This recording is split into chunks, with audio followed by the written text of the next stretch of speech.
सत्वा बाभिमा तुला वाहतो वाहतो पुष्प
दीनानाथजी कांबळे या ठिकाणी उपस्थित झालेले आहेत। मी माझ्या पार्टीच्या वतीने त्यांचे स्वागत करते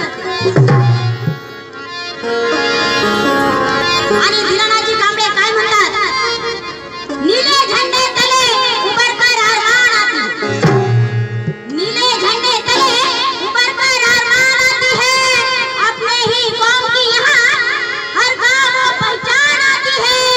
जय भीम कहने से दुनिया वालों, जय भीम कहने से दुनिया वालों जिंदगी में शान आती है, और मेरे भीम का नाम लेने से मुर्दा दिलों में भी जान आती है, मुर्दा दिलों में भी जान आती है।